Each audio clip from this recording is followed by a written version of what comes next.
on my mama, on my hood. I look fly, oh Lord, I look good, touch my swag. Yes, sir. I wish you would. On my mama, Yeah. on my hood. Yeah. Here you go, man. Y'all know my partner in crime over there. It's me and Pop. Y'all see the shirt, man. We here to stand on business, man. Y'all come support the channel, man. Get y'all a shirt so we can help get bigger. And if you want us to, we can put what kind of business you standing over on the back. This like part 5. Shout out to the lady on the left. She is an ex-feminist, and she letting you know exactly what feminism took women, why you got hookup culture, why you got the divorce rate, why you got the birth rates. It's a great listen. Let's get into it. And you see all this terrible, it's like a hate machine. The whole, you know, people are like this, and this condescending, self-righteous behavior that you see all over the place. The anonymity, I think it's hard to even fathom how much that's changed us as people, the sense that we aren't responsible and accountable to the people around us because those relationships are so fleeting or unimportant or insignificant. And it's replaced religion, right? I mean, that's inside of us. And so we throw away organized religion, which is where we used to meet our spouses, which was community. You know, my parents were sort of a mixed marriage. My dad was Jewish, my mother not. And they sent us to Sunday school in the morning so they could have some time alone. But I still remember, you know, that was a community. I remember the characters at the church and, you know, the feeling that we all belong to this place. And then people, you know, then the wisdom is to get away from that because they're trying to control you and they're trying to curtail your freedom. But that is where you would have organically met someone to marry that you might have grown up alongside and formed some kind of, you know, friendship that precedes marriage. Whereas, you know, you throw that away. What were my options for meeting a man in 1978, 79, 80, which is, you know, the time period when, you know, I would have been like 18 to 21, marriageable age back in the day. Bars. Bars and concerts. You know, where I'm high and I'm drunk and you know, the wisdom is to... Let's address it. This is one of your favorite parts. She said when she was born, it was more about the church and community, and we got away from God, right? We did. She said by the 80s, which is when I'm born, right? She said now, instead of meeting that guy at church or having a function to meet that young lady in a more godly setting. Now you in the club and you in the bar where you high and you drunk and you got substance helping you make these decisions in the men and women that you want to sleep with. Because all you doing at that point in time, you sleeping around. See, back then, I'm gonna say it again because I said a second ago. See, back then you were dating to get married. And look at the transition on what you're saying. Not to interrupt you. She was saying from when she started church and then it went from church to the bar. Now go ahead. Yeah, you was dating to get married. Now you just hooking up. Come on now. Now let's call this what it is. Because now what you're doing is actually meaningless. Facts. I'm gonna say it again. So now what you're doing is actually meaningless. It doesn't carry no weight whatsoever. But guess what I'm going to tell you? I got a whole bunch of kids and I got a whole bunch of grandkids. And I'm going to tell you right now that this family thing carries a whole lot of weight. God took this thing and he instituted this thing. He created family. And for you to get away from it, well, guess what? Now you and what you got going on, it really is meaningless. It doesn't mean anything no more. And as she just said, you went from an environment where you could pick better men and women. Say it again. Hold on. Church and community. I need you to repeat that.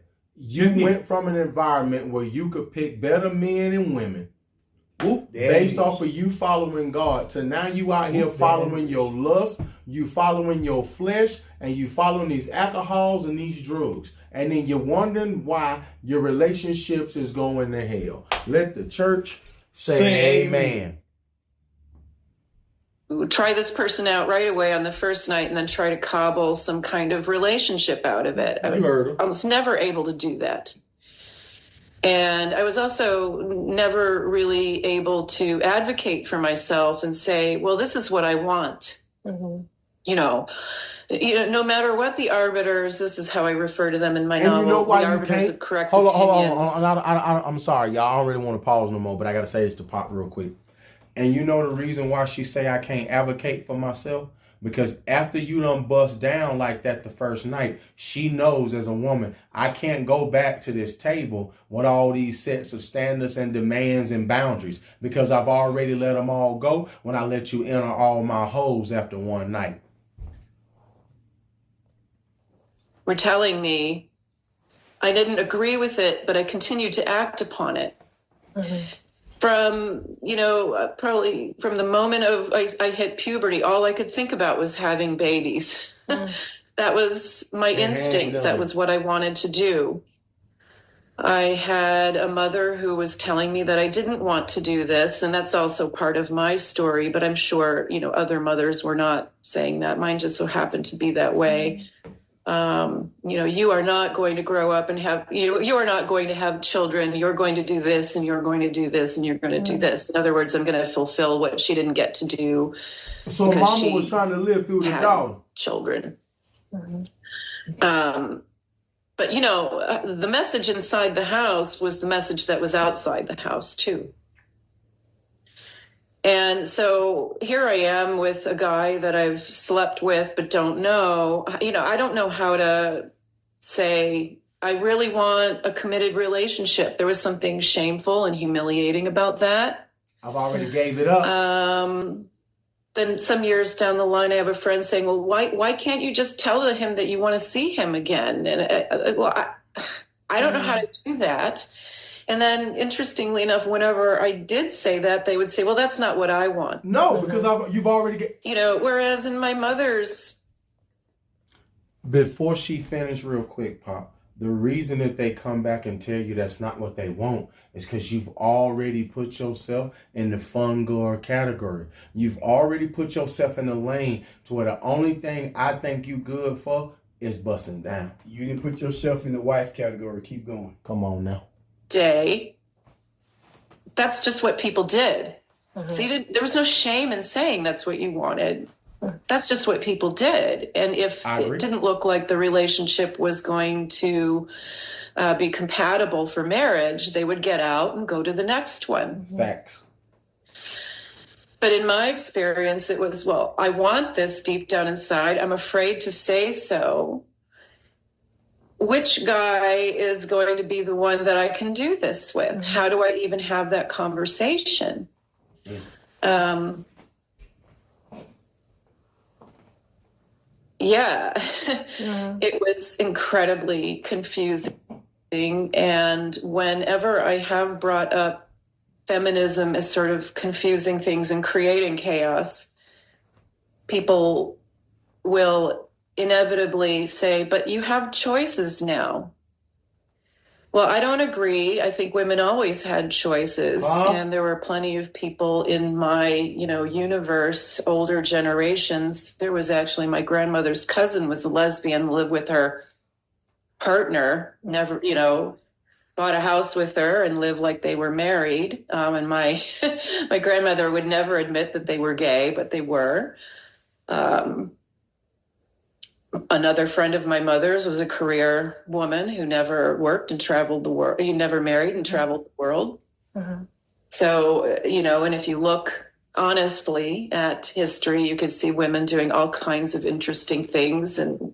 But what everyone was doing was getting married and having a family. And then, and then she would do something else when the kids were in school. Mm-hmm. But, in my.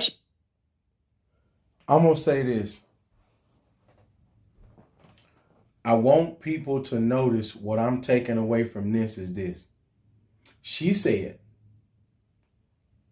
women back then were doing way more what they wanted to do than what y'all get on the internet and claim that your grandmama, aunties, and cousins was going through. She just said she knew women in her community that were career women who just traveled.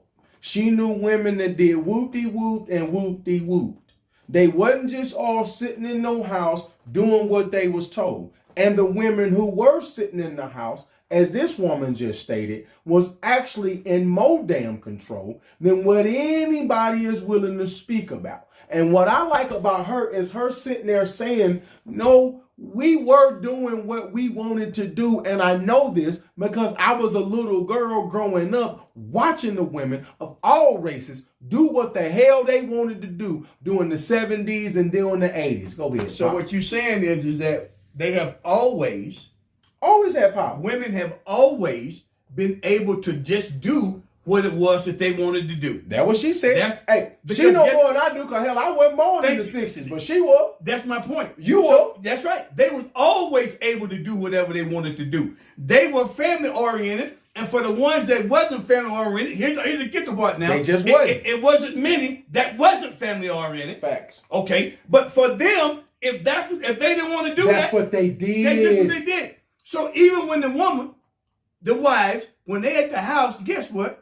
They still the one that's able to do what they want to do. It wasn't like somebody was at home. The husband wasn't at the crib dictating to them. Guess what? She was the one that was running the doggone show. It wasn't none of him. And as we end this, I'm gonna shoot it back to you from your era, right?